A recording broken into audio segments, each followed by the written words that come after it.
ఎవరైనా సరే కొత్తగా రాజకీయాల్లోకి వచ్చి మేబీ వాళ్ళు పొలిటీషియన్కి సంబంధించినటువంటి బ్లడ్లో పుట్టుండొచ్చేమో, కానీ ఎవరైనా ఒక రాజకీయ పార్టీ పెట్టాలని, కొత్తగా పాలిటిక్స్లోకి రావాలని, ఆల్రెడీ పాలిటిక్స్లో తిరుగుతా పార్టీ స్థాపించాలని ఇలాంటి ఆలోచనలు ఉన్నప్పుడు అలా పెట్టే వాళ్ళకి సలహాలు ఇచ్చే వాళ్ళు కూడా తెర మీదకి వస్తారు. ఇప్పుడు ఫర్ ఎగ్జాంపుల్ ఎవరైనా బిజినెస్ పెట్టాలి అనుకున్నారు, కానీ ఎలా ఉంటే బాగుంటుంది, ఏంటుంటే బాగుంటుంది, టీ హబ్కి వెళ్ళి కొంతమంది నిపుణుల సలహాలు తీసుకుంటూ ఉంటారు. వాళ్ళు కూడా ఇలా చేస్తే బాగుండండి, అలా చేస్తే బాగుంటుంది అంటే సలహాలు ఇస్తారు, ముందుకెళ్తారు. వాళ్ళ డ్యూటీ అది. ఎవరన్నా రాజకీయ పార్టీ ఆల్రెడీ పెట్టి ఎలక్షన్లో పోటీ చేస్తే సర్వేయర్స్ దగ్గరికి వెళ్తారు, ఎలా ఉందో చెప్పండి, ఏంటో చెప్పండి, మాకు భవిష్యత్తు ఎలా ఉంది అని. పోనీ ఎవరైనా నార్మల్గా ఏ బిజినెస్ లేనోడు కూడా జ్యోతిషుడి దగ్గరికి వెళ్తాడు, నా భవిష్యత్తు ఎలా ఉందో చెప్పమని, ఏదైనా ఉచిత సలహాలు ఉంటే ఇవ్వమని. అట్లాగే రాజకీయ పార్టీ పెట్టినప్పుడు కూడా ఈ వ్యూహకర్తలు, సలహాదారులు వస్తూనే ఉంటారు. ఎందుకంటే వాళ్ళ జాబ్ కూడా అదే కదా. ఎవడెవడు పార్టీ పెడతారని వెతుక్కుంటారు, వెంటనే వాళ్ళు దాన్ని కలుస్తారు. నువ్వు జెండా ఇలా డిజైన్ చేయి, ఈ రంగు ఇలా చేసుకో, ఈ నినాదాలు చెయ్యి, ఈ ప్రామిసులు చెయ్యి, ఇలా ఉండు, అలా ఉండు, అలా చెయ్యి, ఇలా చేయని సలహాలు ఇచ్చి వెళ్తూ ఉంటారు. అంటే వీళ్ళకి తెలుసో అని కాదు, వీళ్ళకి నిజంగా తెలిస్తే వీళ్ళని ఎందుకు పిలుస్తారు తర్వాత సంగతి. ఇప్పుడు జరిగింది ఏంటంటే,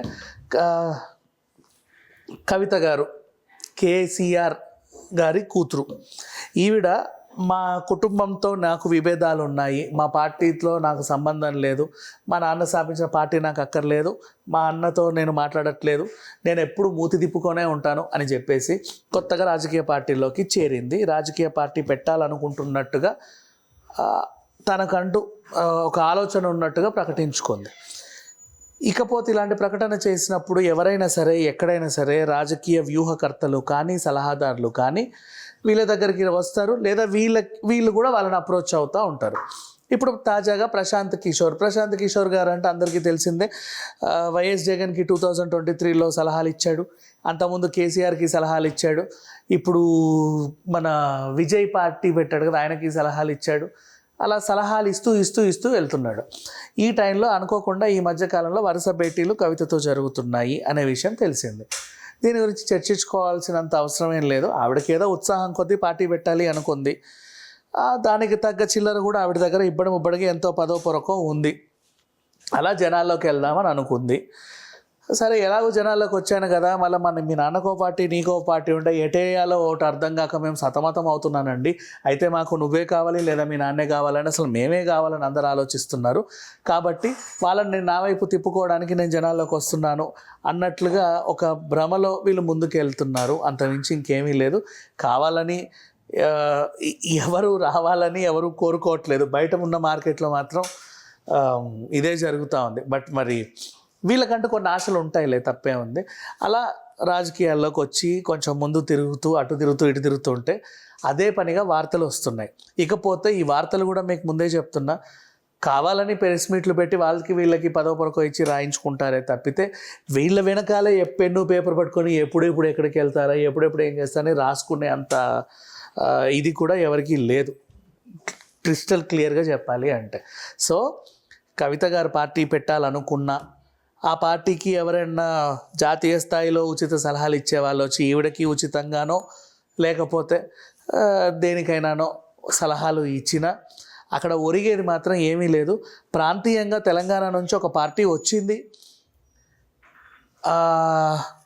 తెలంగాణ ఉద్యమం టైంలో ఆ సెంటిమెంట్ని బేస్ చేసుకొని వచ్చింది. అనుకోకుండా వైఎస్ఆర్ గారు మరణించడంతో ఆ మరణాన్ని వీళ్ళకు అనుకూలంగా మలుచుకునే క్రమంలో ఒక పార్టీ ఉద్భవించింది, మద్దతు కోరింది, మంచాన పడింది. తర్వాత ఏం చేశారు, జనాల్లో గెలిచారు. ఆ తర్వాత పేరు మార్చుకున్నారు, నెక్స్ట్ మళ్ళీ పోటీ చేశారు, మళ్ళీ గెలిచారు, ఆ తర్వాత పేరు మార్చుకున్నప్పుడు ఓడిపోయారు. ఇలా ఒక 10 ఏళ్ల పాటు తెలంగాణను పాలించారు. సరే, సంతోషం. కానీ ఈ 10 ఏళ్లలో మీరు చేసింది ఏమైనా ఉందా అంటే ఏమీ లేదు. తెలంగాణ సంపదను, అస్తిత్వాన్ని కాపాడడానికి నేను పార్టీ పెట్టాలనుకుంటున్నానని ఈవిడనింది. ఆ అస్తిత్వాన్ని ఆల్రెడీ మీ కుటుంబమే సర్వనాశనం చేసిన తర్వాత నువ్వు మళ్ళీ అక్కడ కాపాడడానికి ఏమీ మిగలలేదు. నెక్స్ట్ ఇంకేమైనా ఉందా దాన్ని కాపాడుకోవాలా అంటే ఆల్రెడీ ఇప్పుడున్న కాంగ్రెస్ ప్రభుత్వం అదే దిశ పనిచేస్తుంది, అలాగే వాళ్ళు ముందుకెళ్తున్నారు. సో ప్రశాంత్ కిషోర్ కవితని కలిసినా కలవకపోయినా అక్కడ ఒరిగేది మాత్రం ఏముండదు. ఒరిగితే ఏమైనా ప్రశాంత్ గారికి లాభం పడి ఉండొచ్చేమో, కానీ ఈవిడకి మాత్రం ఎలాంటి అడ్వాంటేజ్ అనేది ఉండదు. ఈ పార్టీ జనాల్లోకి వెళ్ళదు ఆల్మోస్ట్, ఎందుకంటే జనాలు ఎవరు కావాలని కోరుకోలే ఎప్పుడు ఇవ్వండి.